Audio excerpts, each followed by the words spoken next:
So today we do the OnePlus 6 review. Yes, hello, welcome.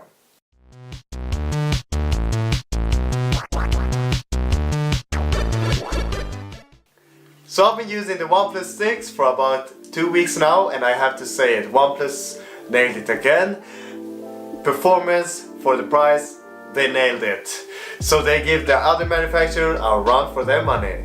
So right on the specs of the OnePlus 6, it's rocking a Snapdragon 845, and you can choose between 6 or 8 gigs of RAM and storage, 64 or 128 gigabytes of storage, and it's rocking a 3300 milliampere hours battery, and it got a 1080p display with a 19:9 aspect ratio, and the camera, you're rocking a dual camera with 20 and 60 megapixels, and the front facing has a 16 megapixel camera.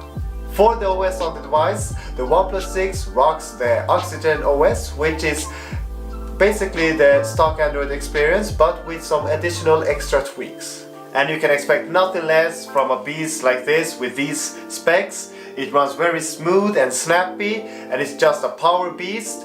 And the RAM, I use the 8 gigabytes RAM, and man is it impressive. I can run like multiple games, and when you boot up the game again, it doesn't have to reload the game. And you will see this in an upcoming video from us, a speed test between the OnePlus 6 and the Google Pixel 2 XL.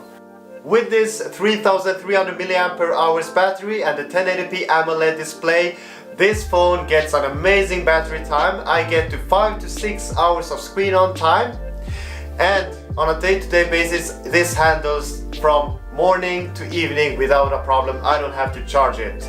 But if I do need to charge it, OnePlus 6, OnePlus has this Dash Charger connected through USB Type-C and gives me a full charge on 30 minutes. The OnePlus 6 comes in 3 colors. It has the mirror black, which is a glossy black, and it has the midnight black, which is a matte black, and a silk white, which is a smooth white. I have the mirror black. It's a glass finish and very shiny and glossy, and it gives that premium design like many other manufacturers go with a glossy finish.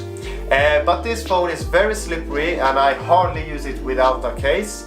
And OnePlus actually ships this phone with a transparent case and a screen protector mounted on, pre-mounted, so it's very nice and very generous of them. Unfortunately, this premium design comes with another drawback. It's not just slippery, it also is a fingerprint magnet and gets messy very often. You have to clean it with a microfiber cloth. And OnePlus, they nailed it with the fingerprint reader. They placed it on the perfect place, right under the camera, where the index finger comes naturally when you pick it out from the pocket. And something we all love with the OnePlus phones is the alert slider, and on this phone we have it too. And you just slide the alert slider if you want the mode on ring, vibrate or silent. The volume and power buttons on this phone is very tactile and clicky. It's very satisfying to click on these buttons. OnePlus satisfied the fans. They kept the aux port so you can use your wired headphones whenever your Bluetooth headphones are out of battery. And you also have a USB Type-C port, so you can charge up the phone using this. But a sad part of the phone is that it has a single down-firing speaker, so it gets easily blocked when you hold the phone. But it does the job, but it's a minor nitpick of the phone. And it has a dual SIM card tray, so you can use a business SIM card and a private SIM card on the same device.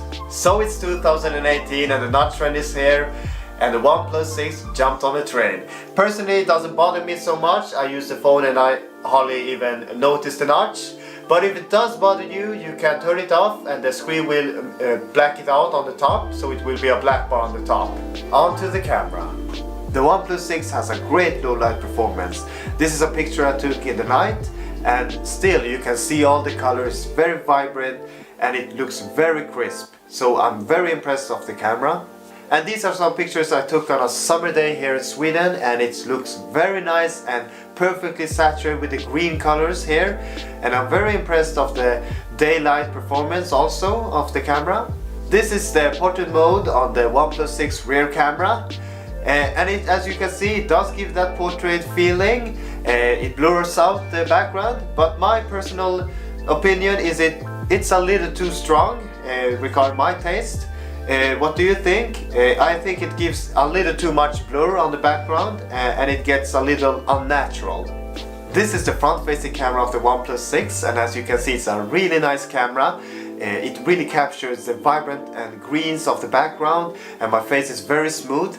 Unfortunately, right now it doesn't have the portrait mode on the front-facing camera, but it will come on a future update. So this is the rear camera of the OnePlus 6, and we're here in Sweden, Uppsala. It's a vibrant green summer. So this is the front-facing camera of the OnePlus 6. The camera of this phone, for this price, it's a beast. It's very impressive and it can compete with the iPhone 10, the Samsung Galaxy S9 Plus and the Google Pixel 2 XL. It's up there. My final thoughts of the phone, it's a great phone and a great value for the price. And I don't have to spend $1,000 on a flagship device and to get that flagship experience and hardware. So I can really recommend this to anyone who wants a flagship device, but it's on a budget. Human!